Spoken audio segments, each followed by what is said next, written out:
Winback Farm of Delaware is home to 8 exceptional stallions. New in 2024, Nutcracker Sweet, a full brother to Double Millionaire Bittersweet and half brother to the Great Sweet Lou.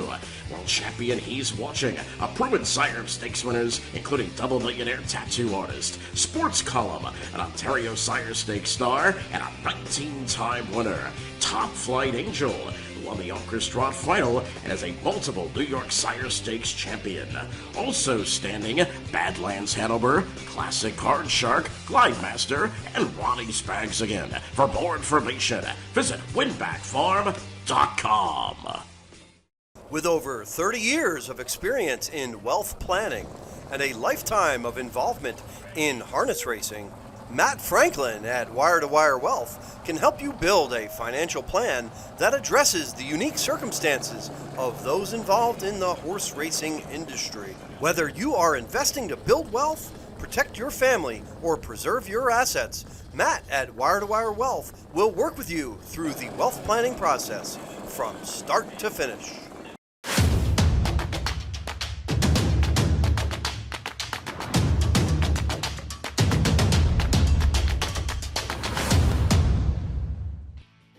Welcome to Harness Racing Updates Tuesday Training. With me today is Ake Svanstedt, who is the 2023 United States Trainer of the Year.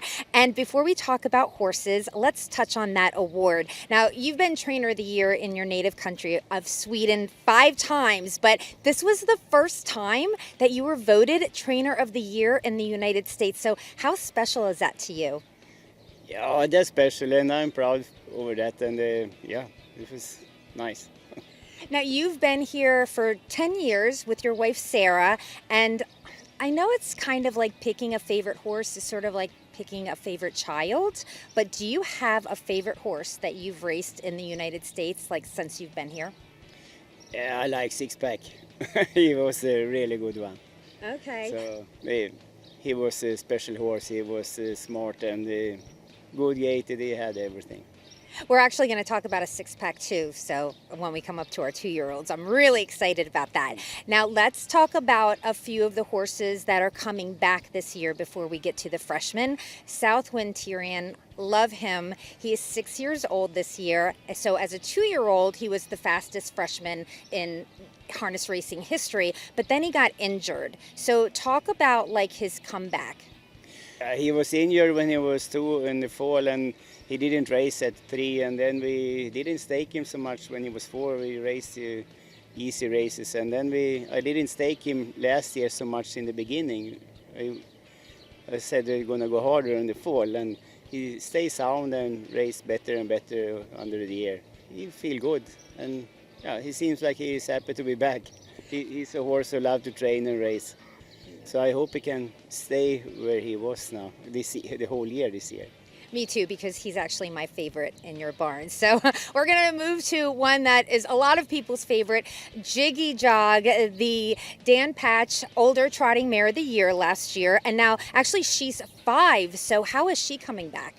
She's coming back good, and that's also a horse who loves to train and race. And it seems like she was more happy to start training than be turned out. So she really loved her job.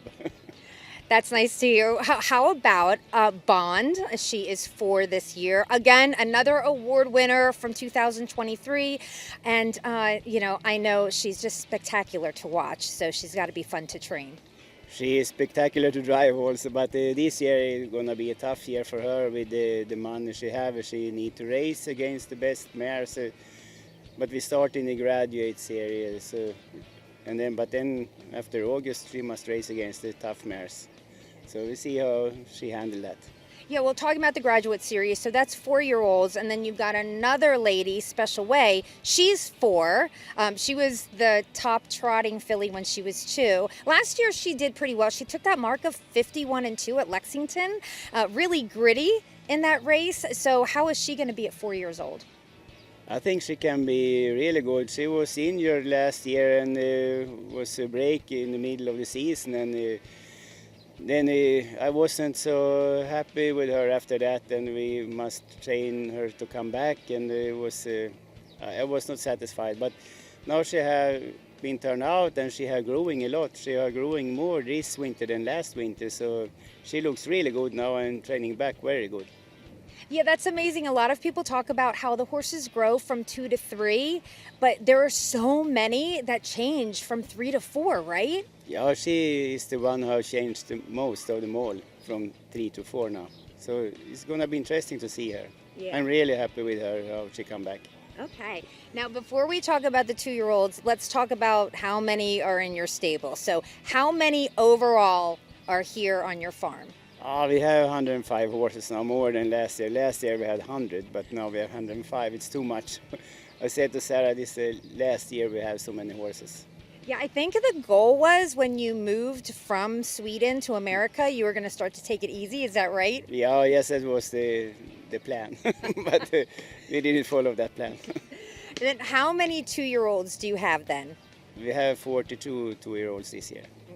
So you just came up from Vero Beach, and now you're here in New Jersey at your farm. Do all the horses go to Vero Beach in the winter? How are they split up? No, we just have babies. We had 33 babies in Florida. Okay. And all the older horses stay up here? Yeah, all the older horses. We have 10 2-year-olds also. Okay. Now, the other thing is obviously very warm out. Last week we were saying that, it was 45. Now it's 85, which means that baby qualifiers are coming up at the Meadowlands. We're going to talk about 10 today. I keep calling them babies. They're 2-year-olds. But we're going to talk about 10 today. But are all of them going to qualify up at the Meadowlands this coming month? The plan is to do that, but sometimes we go to Boccone on Wednesday also. It's hard to have too many qualified horses, so we split them a little. Let's start off talking about our trotting colts. We'll kick it off with Mr. Mouton, and he is a Chapter 7 out of Burberry, $140,000 yearling purchase from Lexington, and a first foal. Yeah, he's a nice horse. He have doing good from day one, and he never break or do something wrong. He trained good and he want to do it. So then we see when we qualify what happened. But I think he have a good attitude also. So I hope he can be a good horse. How about this Nordic catcher? So many questions about this one. First of all, 6-pack, okay? But the dam is a Some Beach Somewhere daughter. So that mix in the breeding of trotting and pacing, we've seen a little bit of that in America, but it's been really popular and successful in Sweden, right? No, I don't know. I find this one in Sweden. I don't know why they bought the Pacer broodmare to Sweden. And then I don't know if she was in foal when they bought her or if they have bred her there. So, but he's a Swedish bred horse, so that's a little different. But he's a big horse, but light gaited and a nice horse, and you don't need to ask him much before he take off. So I like him. Is he your favorite? Is that what you're saying? No, not favorite, but I like him. He's a horse. I think he's one of the best 6-pack horses I had. All right, let's move on to Warrior, a Walner out of Lindy, a $200,000 Harrisburg purchase. That's a horse who never do anything wrong. He never break or something, and he always do the job. And yeah, so then we see. Don't Ask for More is also Walner out of I Can't Have My Money. And now this colt was from Lexington for $240,000. Yeah, he's a nice horse. He have growing, so he's really big, but he have Moni maker as a grandmother, so maybe that's the reason he is so big. But he's training good, and he's doing the job. Everything is normal so far. Okay. We're going to move on to our fillies now. We've got 6 of them. View from Above, another Walner out of Money from Heaven, $115,000 from Lexington. That's the same family as Don't Ask for More. The mothers are full sisters. So here we have a Moneymaker's grandmother also. But she's not so big, and maybe she's a better horse. So you've talked a little bit about the breeding. Is that the first thing then that you look for, or the most that you look for in a yearling, or is it conformation more? Yeah, it's the both. Of course, they need to have good family, and I think the family on the mother is maybe more important than the colt, but all colts are good or the top breeders. So the family and the mother are important. And of course the confirmation also. All right, Twin Bee Monilicious and International Money out of a fair haul, $140,000 from Harrisburg. No, that was expensive for international money, filly, but she have a really nice video and the family is good on the mother also, and she training good and I like her.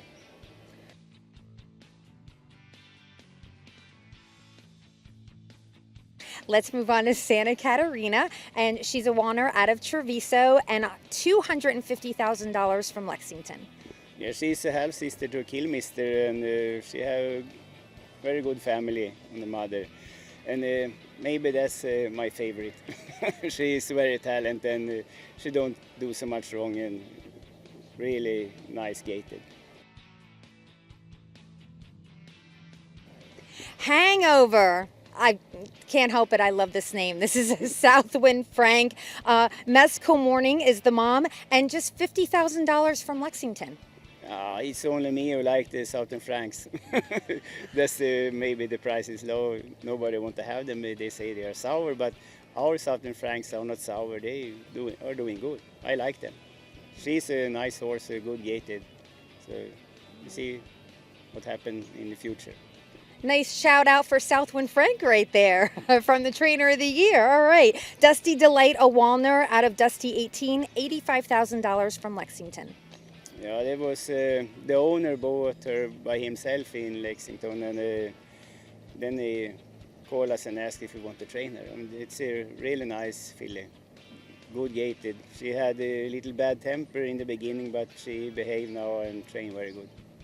Okay, and we're going to round up talking about our freshman with a beautiful sight, who is a Chapter 7 out of a beautiful Sin, and this is a first foal, and obviously you know a little bit something about the mare. Yeah, oh yes, she raced really good and win the Kentucky Futurity filly, and yeah, she was a good horse. And this one looks like her mother. She's a big and